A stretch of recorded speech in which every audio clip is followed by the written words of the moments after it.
Welcome friends. সুজির উপমা বানানোর জন্য আজ আমরা নিয়ে নিয়েছি এক বাটি সুজি, পেঁয়াজ কুচি, বিনস কুচি, গাজর কুচি, মটরশুঁটি, টমেটো কুচি আর কারি পাতা। চলো বানিয়ে ফেলা যাক সুজির উপমা। প্রথমে একটা কড়াই নিয়ে নিলাম। কড়াইতে দিয়ে দেব এক বাটি সুজি এবং কোনো তেল ছাড়াই প্রথমে মিডিয়াম আঁচে সুজিটাকে হালকা করে ভেজে নিতে হবে।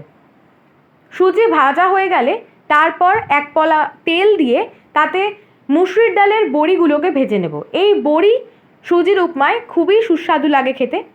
এরপর দিয়ে দেব এক চামচ বাটার। বাটারের মধ্যে দিয়ে দিলাম সাদা সর্ষে। অনেকেই কালো সর্ষে খেয়ে থাকেন, তবে আমি সাদা সর্ষেটাই প্রেফার করি। এরপর এর মধ্যে দিয়ে দেব দুটো গোটা তেজপাতা। এরপর একে একে মটরশুঁটি, গাজর কুচি, এরপর বিনস কুচি দিয়ে দিলাম। এরপর এগুলোকে ভালো করে ফ্রাই করে নেব। ফ্রাই করা হয়ে গেলে এর মধ্যে দিয়ে দেবো পেঁয়াজ কুচি, আগের থেকে কেটে রাখা টমেটো কুচি আর কারি পাতা দিয়ে আবারও ভালো করে ফ্রাই করে নিতে হবে। সমস্ত ভেজিসগুলো ভালো করে ফ্রাই করা হয়ে গেলে তারপর আমরা নেক্সট স্টেপে যাব। নেক্সট আমরা দিয়ে দেব এক চামচ লবণ স্বাদ মতো। এরপর দিয়ে দেব 2 চামচ জিরে গুঁড়ো, 1 চামচ ধনে গুঁড়ো দিয়ে আবারও ভালো করে ফ্রাই করে নিতে হবে। মশলার সাথে ভেজিসগুলোকে ভালো করে মিশিয়ে নিতে হবে।